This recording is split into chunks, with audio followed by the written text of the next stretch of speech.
Good day, folks. NBWildman back again here with you. And on today's episode, we're going to talk about trail cam review. This is a Browning Dark Ops 940 HD. And this is a relatively new camera for me. I've got a couple of these out on the line now, and I just wanted to give you a quick review of how they perform. If you haven't yet subscribed to the NBWildman channel, go ahead and hit that subscribe button. Turn on that bell so you get notified when we upload new content. Feel free to give us a thumbs up. Leave comments, questions down below, and we'll be sure to get back to you when we can. So anyway, the Browning 940 HD, great camera. The box advertises a 16 megapixel picture. It's got 80-foot invisible night IR illumination. And let me tell you what, when they say invisible, this is invisible. You can't see, there's no glow. It's not low glow. It's not almost glow. It's not a little bit of glow. These cameras are dark. You can't really even tell that they're taking a picture. I've stood in front of them. I've had other cameras take pictures of these cameras while they're taking photos, and they're nothing. There's no click, there's no shutter sound, there's not anything. So if you're in the market for a camera that is really stealthy, then this should be on your list. It does have an 80-foot detection range, so it says. We've tried this out at different kind of ranges, and I don't know, 80 feet seems a little bit on the outside edge of what they can detect. Now, they will detect quite a bit farther out than most of my other cameras. I've got a couple of Bushnell cameras that I got to keep them a little bit closer in, but you can put these cameras, 10, 12, 15 yards back from your spot, as you know, if you want to be right there on like a mineral spot or something like that. But they will detect out there, probably in the 50, 60 yard range. For like basically watching trails or for whatever, so that they do detect a long ways out. So that's a good thing about the cameras. So here's the camera out of the box. Real small form factor, way less than a pound, and it's about 4.5 inches by 4 inches and by about 3 and 2.5, 3 this way. So great little camera as far as size goes, getting it in and out of the woods. Got a little quick and easy little setup screen. It doesn't have an LCD viewer, so if you're into looking at your pictures on your camera in the woods, then this would not be the thing for you. But it is a great small camera for kind of being stealthy and getting them hidden in the woods.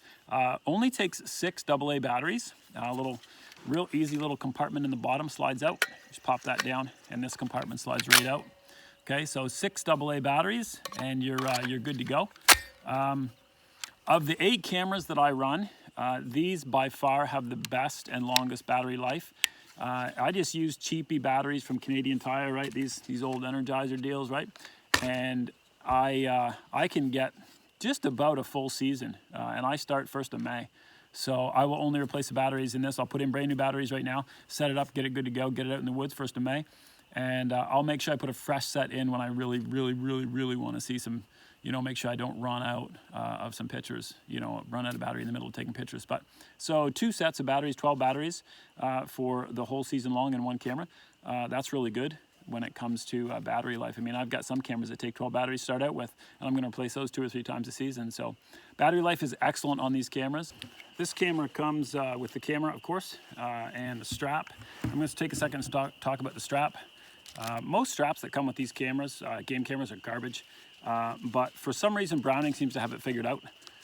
These straps are great, and they come with a metal buckle, and it's super strong.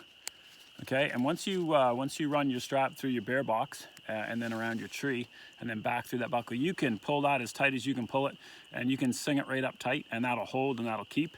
And these are good for year after year. Most of the straps are kind of plasticky, and they're kind of like those clip buckles, and they're just junk. But these ones are real good. So that's another bonus of, I know it's a small thing, but you buy a couple $100 camera and then you get a little plastic strap to go with it, and it's kind of junky that way. So obviously they come with an instruction manual. Tells you how all the great features of the cameras. But these cameras are just super simple to use. There's really nothing to them as far as setup goes. The only other thing I'll say is make sure you buy yourself a bear box for these. I get all of my bear boxes at either camlockboxes.com or nativeoutdoors.com.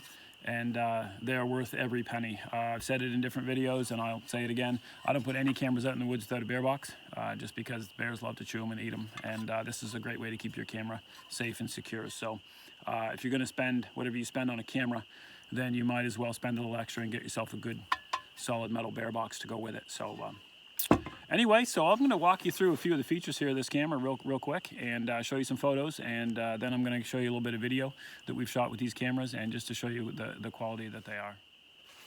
So first up here, we'll just talk about battery installation. Pretty easy. I showed you kind of how that moves out before, but there's just a clip in the bottom, and you pop that, and this bottom tray will slide out. Just give it a little pull, and you got your battery compartment. 6 AA batteries. Pretty quick and easy.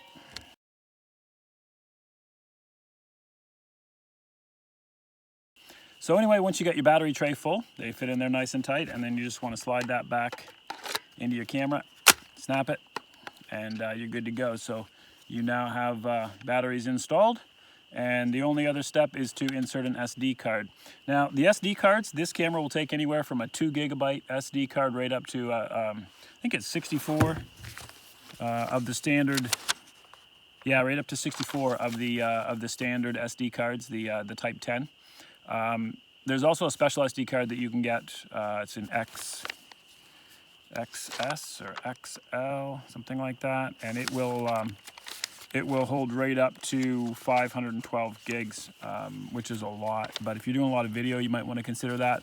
I just get the standard Type 10 ones, and there's a chart right here that will show you how many photographs or video in 20-second videos you're going to get from the size of your card. So that's included. That's nice. Kind of, you can change your settings to do whatever on that. So anyway, we'll pull out an SD card. This is an 8 gig card, I believe. Yeah, this is an 8 gig card, and the camera is designed so that the SD cards go in kind of upside down with the gold strip facing up, which is different than most cameras, but just push it in until it clicks, and then you're good to go. Okay. So I'm not going to bore you with how to walk through and set up this camera. It's all in the instruction manual, and it's really a piece of cake. These are super easy to use. So now that you got your SD card inserted, all you're going to do is just power this on, and you should see you get your battery life indicator, and it starts counting down from 30 seconds to into the factory preset modes. All you have to do is hit the enter button, and it's going to move you into it'll restart that countdown, and then hit mode. Mode will take you right to the set time, date, stamp, and all that stuff, and then you just breeze through. It's really a piece of cake to do, and like I say, it's all right there in the instruction manual, so I won't bore you with that stuff. But suffice to say, I love these cameras, and I would like to have a whole pile of them out in the woods. They're small, they're light, they're easy to carry.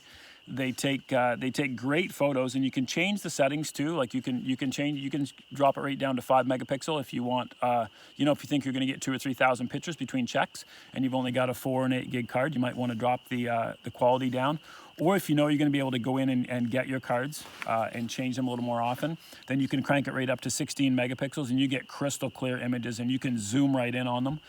You can get a lot of detail from your photos, and that's what I really like about them. I've got a couple of Bushnell cameras that are 5 megapixel cameras, but when it comes to zoom in, I mean, you know it's a deer, and you know how many points he's got, but you're not going to get a lot of fine detail as far as zooming them in goes. But these cameras are great for that.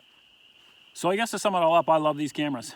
They're great, and you've seen some pictures and you've seen some video about kind of what kind of quality they are.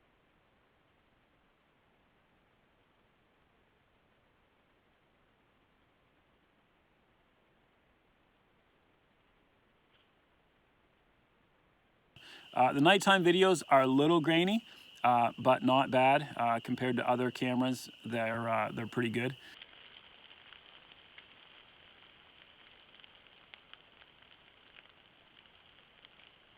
And these aren't that bad. As far as price goes, I think I picked these up, and I'm in Canada, so By the time I had them all said and done and in my hand, I think they were less than 200 bucks a piece for a high quality game camera, and that's a great deal. So that doesn't, and that, yeah, I actually that did include the box.